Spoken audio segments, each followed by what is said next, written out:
Hello. तो आप लोग ने मेरा पहला वीडियो देखा होगा या नहीं देखा होगा। ये वाला है क्वेश्चन 2 आपके क्लास 8 के साइंस के चैप्टर 11 फोर्स एंड प्रेशर का। तो स्टार्ट करते हैं। In the circuit shown in the figure, when the circuit is completed, the hammer strikes the gong. Which of the following forces is responsible for the movement of the gong? तो एक बार circuit देख लीजिए, फिर हम discuss करते हैं कि इसका कॉन्सेप्ट क्या है। हाँ, तो ऐसा है कि इलेक्ट्रोमैग्नेटिज्म होता है, एक प्रॉपर्टी होता है कि इलेक्ट्रिक फील्ड जब भी होगा, यानी कि कभी भी अगर इलेक्ट्रिक करंट फ्लो होगा तो इट विल जनरेट मैग्नेटिज्म, और कभी भी जब वेरिइंग मैग्नेटिक फील्ड होता है तो वो इलेक्ट्रिक करंट जनरेट करता है या ईएमएफ जनरेट करता है जो भी कंडक्टर है।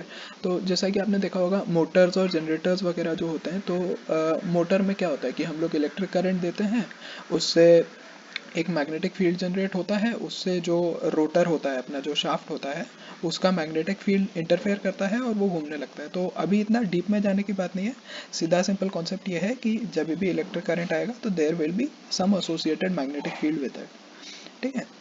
बहुत सारे एग्जांपल होते हैं इसके। तो इसमें एक्सप्लेनेशन इसका क्या है कि जैसे ही सर्किट कंप्लीट होगा तो जो कॉइल रैप्ड है ई के अराउंड, उसमें से करंट जाएगा तो उसमें मैग्नेटिक फील्ड इंड्यूस होगा। तो जब कोर ई में मैग्नेटिक फील्ड इंड्यूस होगा तो ये जो है टी, जो मेटल की स्ट्रिप है, ये ई की तरफ अट्रैक्ट होगी क्योंकि ई के अंदर मैग्नेटिज्म जनरेटेड है। और टी की तरफ जब अट्रैक्ट होगी ड्यू टू मैग्नेटिक फोर्स, तो टी जो है वो कांटेक्ट छोड़ देगा, क्योंकि ए जो है वो अट्रैक्ट हो गया, जो मेटल स्ट्रिप है वो अट्रैक्ट हो गई, तो टी कांटेक्ट छोड़ देगा, सर्किट टूट जाएगा तो मैग्नेटिज्म खत्म हो जाएगी। मैग्नेटिज्म खत्म हो जाएगी तो फिर से ए दोबारा नीचे आएगा, और जैसे ही नीचे आता है वैसे ही सर्किट पूरा हो जाएगा। तो ये एक साइक्लिक प्रोसेस है। यहाँ पे हमारे काम की बात सिर्फ इतनी सी है कि हमने जब इलेक्ट्रिक करंट डाला तो उससे कुछ मैग्नेटिक फील्ड आया, उससे जो मेटल स्ट्रिप है वो ई से अट्रैक्ट हुई और हैमर हिट द गॉन्ग।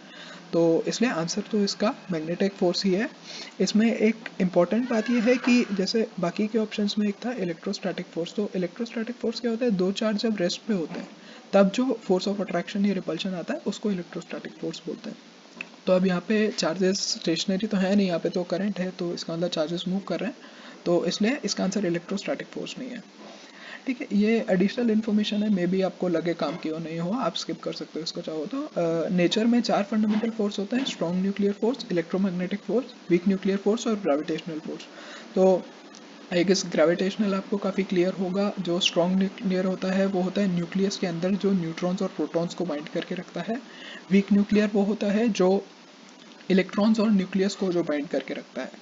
तो हम लोग को जो ज़्यादातर फोर्सेस दिखते हैं they are mostly electromagnetic in nature. जो भी सारे कॉन्टैक्ट फोर्सेस होते हैं अपने, जैसे कि फ्रिक्शन होता है, या फिर आपके दीजिए जो सिंपल अपने पुश और पुल होते हैं, या फिर कुछ नॉन कॉन्टैक्ट फोर्स होता है जैसे मैग्नेटिक फोर्स होता है, इलेक्ट्रोस्टैटिक फोर्स होता है, तो ये सारे इलेक्ट्रोमैग्नेटिक फोर्सेज में आते हैं। तो ये एक्स्ट्रा इन्फॉर्मेशन थी, अगर आपको अच्छी लगे तो देख लीजिएगा, नहीं तो ठीक है, मिलते हैं नेक्स्ट सवाल में। Thank you.